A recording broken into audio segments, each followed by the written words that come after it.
They say some souls recognize each other even before their eyes meet, as if the universe whispers a name into your bones long before you hear it aloud. For Lee Dong-wook and Yoo In-na, that whisper never faded. It echoed through time, through scripts, through sets lit by artificial light but warmed by something very real. To the world, they were just co-stars, the Grim Reaper and Sunny, the lawyer and actress, the pair who made every scene ache with something unspoken. But to the stars above, they were something else entirely, two souls chasing each other through centuries, forever arriving too late. Don't forget to like, comment, and subscribe for more touching K-drama stories and emotional new-style narratives. Long before red carpets and camera flashes, there was a lifetime where they met under an ink-black sky. He was a general, cold, unreadable, a man who had forgotten laughter in the name of duty.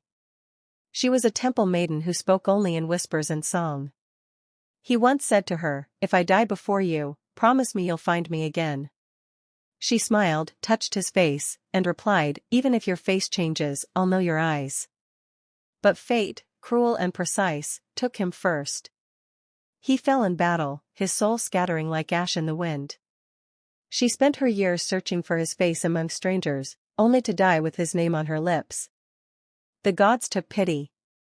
They sealed their love into the cycle of rebirth, binding their fates like two threads knotted by sorrow.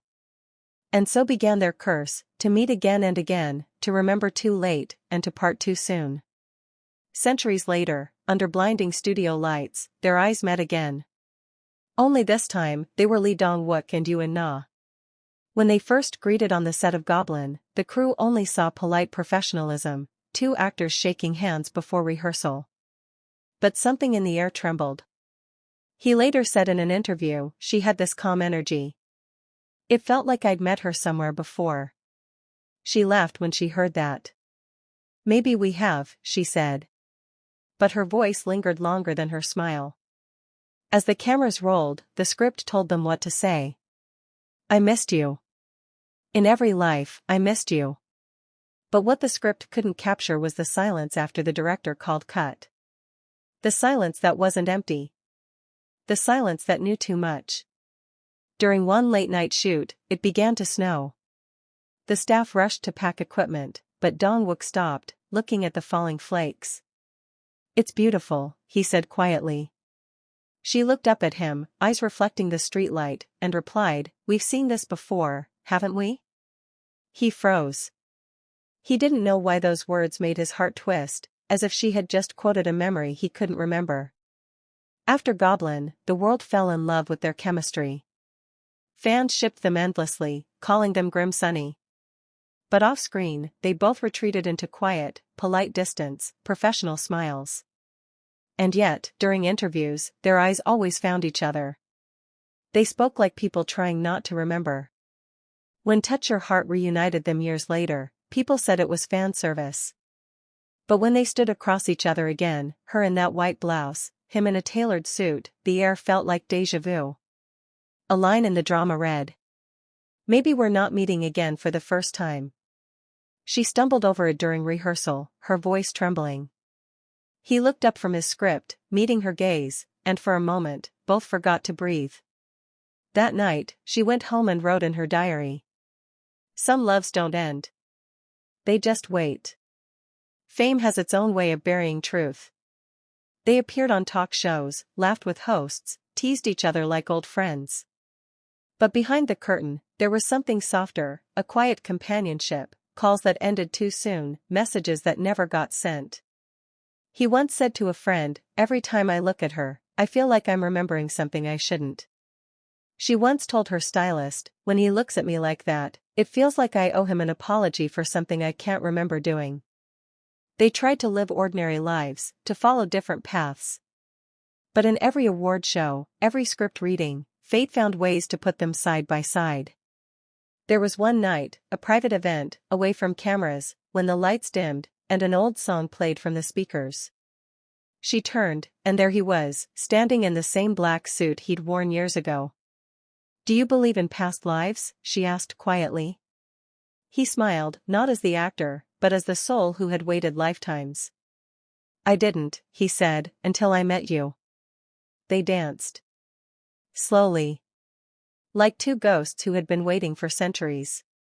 But by morning, they were strangers again. The years passed. He filmed Tale of the Nine-Tailed, she recorded her radio show. Different schedules, different worlds, but fate has a cruel sense of timing. One winter night, he walked home alone through Cheongdam-dong, and for a split second, he felt her presence, like a whisper of jasmine on the wind. He stopped, turned around, and saw her reflection in a cafe window across the street. She was sitting by herself, reading. He hesitated. Should he go in? But something deep inside, that ancient ache, told him not to. Because maybe this was how their story was meant to be, forever almost, never enough. Don't forget to like, comment, and subscribe for more touching K-drama stories and emotional new-style narratives. He smiled faintly, as if remembering an ending written long ago. She looked up from her book, eyes scanning the street, sensing something. But by then, he was already gone. Months later, during a radio broadcast, Yoo In-na read a letter on air. It was anonymous, but her voice shook slightly as she spoke. Sometimes I dream of someone who always leaves before I can say his name. I don't know if he's real, or just the shadow of a story I can't forget. But if he's listening, I hope he knows that I waited every lifetime I waited. That night, somewhere in another part of Seoul, Lee Dong-wook listened quietly in his car. He didn't call. He didn't message. He just smiled, like someone who had finally found peace in loss. Outside, it started to snow again. And if you listened closely, the wind carried a whisper, the same one that began their curse long ago. If I die before you, promise me you'll find me again. Years later, fans will still speak of their chemistry, how their eyes seemed to say more than any script could. Some will call it acting. Some will call it destiny. But maybe it's something simpler. Maybe in every lifetime, they just keep finding each other, not to stay, but to remind the universe what love looks like when it refuses to die. And perhaps, somewhere beyond the screen, beyond fame, beyond the ticking of time, they finally meet again. No scripts. No cameras. Just two souls, walking home together beneath a familiar, endless sky. Don't forget to like, comment, and subscribe for more touching K-drama stories and emotional new-style narratives.